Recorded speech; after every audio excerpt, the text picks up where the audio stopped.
ಎಲ್ಲ ಅಭಿಮಾನಿ ದೇವರುಗಳಿಗೂ ನಮಸ್ಕಾರ. ನಾನು ನಿಮ್ಮ Kalachandana. Welcome back to my YouTube channel. ಸಮಸ್ತ ಕರುನಾಡ ಜನತೆಗೆ ಆಯುಧ ಪೂಜೆಯ ಶುಭಾಶಯಗಳು.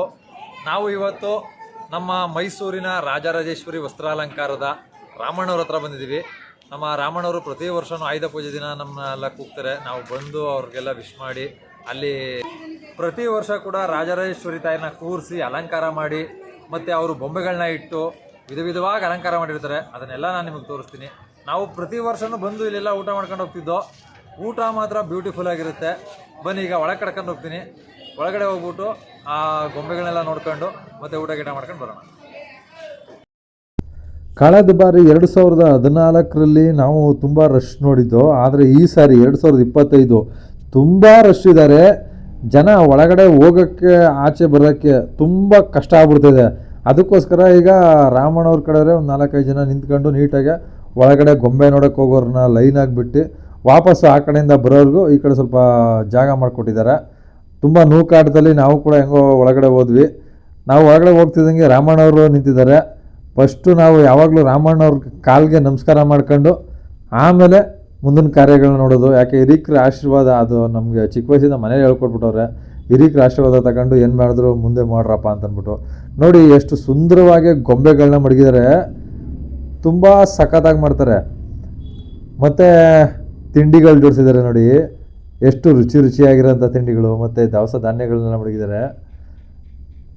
ಆ್ಯಕ್ಚುಲಿ ತುಂಬ ಭಗವಂತ ಕಲಾದೇವಿ ತಾಯಿ ರಾಮಣ್ಣವ್ರಿಗೆ ಚೆನ್ನಾಗಿ ಹೊಲ್ದಿದ್ದಾರೆ ನೋಡಿ. ಅವರೇ ಎದುರುಗಡೆ ಇರೋರು ರಾಜರಾಜೇಶ್ವರಿ ತಾಯಿ.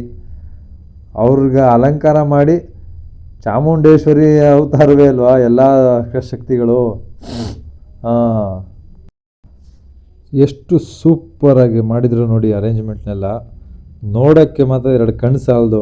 ಅದನ್ನು ನೋಡೋಕ್ಕೇ ಜನ ಮುಗಿಬಿದ್ದು ಅಷ್ಟೊಂದು ರಶ್ ಆಗಿರೋದು. ನಾನು ಹೋದ ಸಾರಿ ನೋಡೋದಕ್ಕಿಂತ ಅತಿ ಹೆಚ್ಚು 2 ಪಟ್ಟು ಈಗ ರಶ್ಶು ಜಾಸ್ತಿ ಆಗಿದೆ.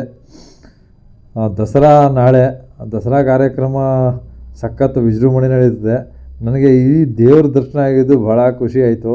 ಯಾಕೆಂದರೆ ಅಂತಂದರೆ ದಸರಾದಲ್ಲಿ ಎಲ್ಲ ನೋಡ್ತಾನೆ ಇರ್ತೀವಿ, ಯಾರು ಏನು ಎತ್ತ ಗೊತ್ತಿರಲ್ಲ, ಬಂದು ಪೂಜೆ ಮಾಡ್ತಾ ಇದ್ದಾರೆ. ಇದು ನಮ್ಮದೇ ಆದಂತಹ ಕಲಾ ಸಂಸ್ಕೃತಿ, ಕಲಾದೇವಿ, ಕಲಾ ಚಟುವಟಿಕೆಗಳಲ್ಲಿ ನಾವು ಯಾವತ್ತೂ ನಿರಂತರವಾಗಿರಬೇಕು. ಇದನ್ನು ನಾವು ಯಾವತ್ತೂ ಸಾರ್ತಾ ಹೋಗ್ತೀನಿ. ಅದೇನೇ ನನ್ನ ಜೀವನದ ಉದ್ದೇಶ, ಜೀವನದ ದೇಹ.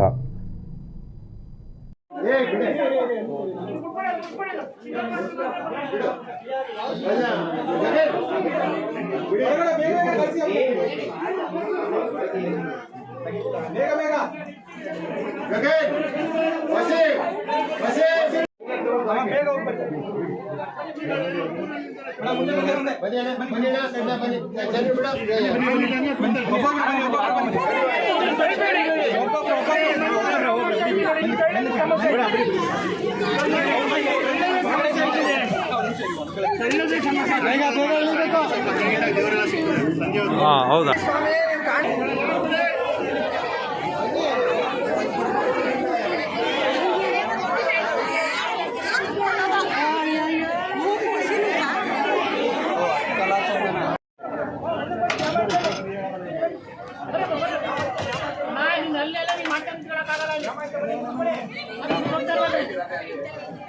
ನೋಡಿದ್ದಕ್ಕೆ ಎಲ್ಲರಿಗೂ ತುಂಬ ಹೃದಯದ ಧನ್ಯವಾದಗಳು. ಇದೇ ರೀತಿ ಕಲಾಚಂದನ 1438 ಯೂಟ್ಯೂಬ್ ಚಾನಲ್ನ ಸಬ್ಸ್ಕ್ರೈಬ್ ಮಾಡಿ, ಲೈಕ್ ಮಾಡಿ, ಶೇರ್ ಮಾಡಿ, ಕಮೆಂಟ್ಸ್ ಮಾಡಿ.